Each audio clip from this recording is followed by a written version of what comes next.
what we want to do is take a differential equation model that describes this rise and fall, in fact only the fall of glucose and the corresponding fall of insulin, and describe how this model fits the data and what we can do with the fit parameters that we compute.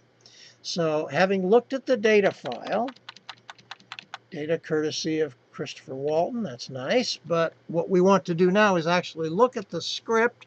So let's do that. Type, and this time we won't forget to say file, min mod, I believe it's A, but we'll find out, dot not txt, dot do. Oh, by the way, about txt, about text in general, all the files that MLAB reads are ASCII text files, plain text files. So if you want to construct a do file, you have to be careful that you don't save it in any rich text format or any format where there's formatting codes in it. Microsoft Word is not a good tool for building an MLAB script or putting in MLAB data. Although you can tell Microsoft Windows to save as a text file, and if you do that, it is acceptable. However, right now we're looking at min mod A, so we will just hit return. There's the whole file. Now we use our arrow keys, and we will go up tippy top here. Okay.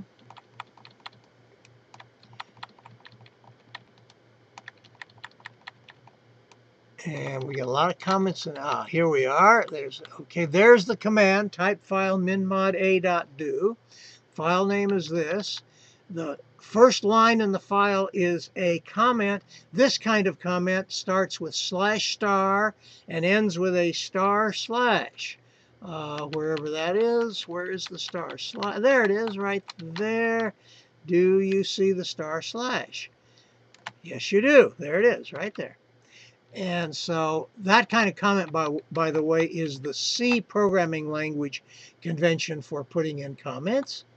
And that's what MLAB prefers to use, although it also understands quotes. And where's our cursor? I will have to go way over here.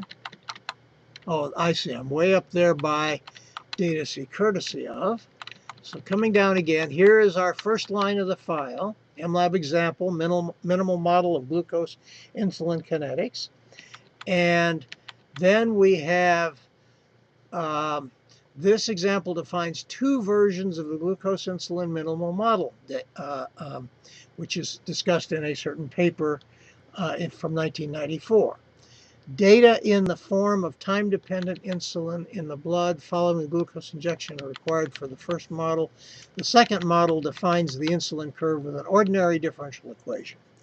These models can be used to fit given glucose data, and we're going to do that, and we can use the parameters to compute certain interesting measures for glucose effectiveness and insulin sensitivity. In this do file, we fit certain the actual data we saw actually, and then the fit and the best fitting model are graphed for us. The first executable line in this script for MLAB, this do file, is the command reset, which says throw away all the variables and pictures and so on of MLAB so that you start with a clean slate. The next line says echo do equal 3, which says echo the lines of this do file and all its output to the screen and also to the MLAB log file.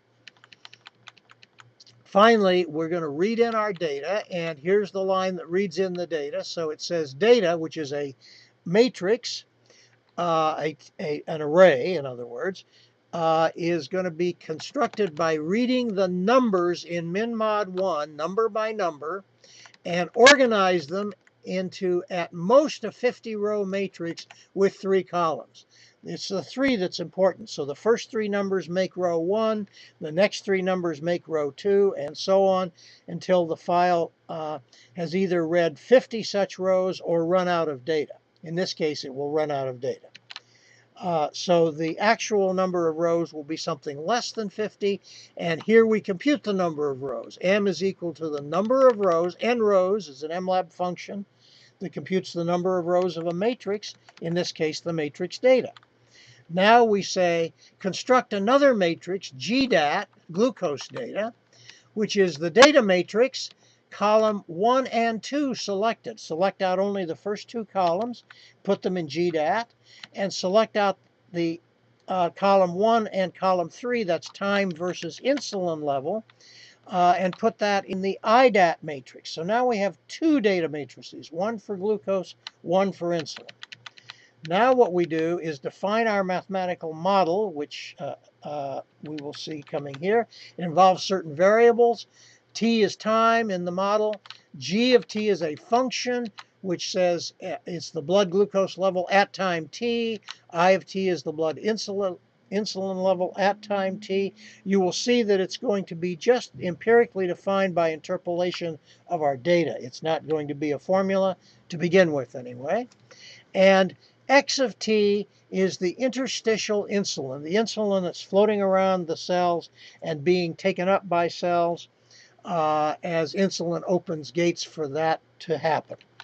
Now, the value GB is the basal, the beginning or ending blood glucose level.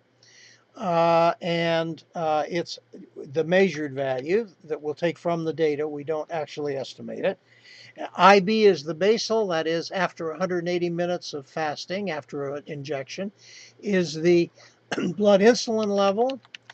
G0 is the initial maximal blood glucose concentration. So we look at the data and we say, how high does the insulin of the blood glucose rather rise, and we use that value for G0, the most glucose we ever see in our study.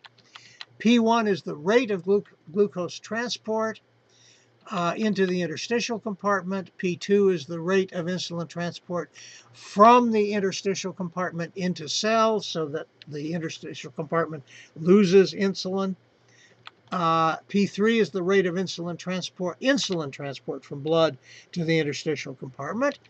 And we can also specify an ordinary differential equation for the insulin curve, but we're not going to talk about that right now. We'll skip that material. And now we look at the actual model. It's important that we look at this comment here. Then you can actually pause it and read that comment. That's a good idea. And now we'll look at the mathematical model.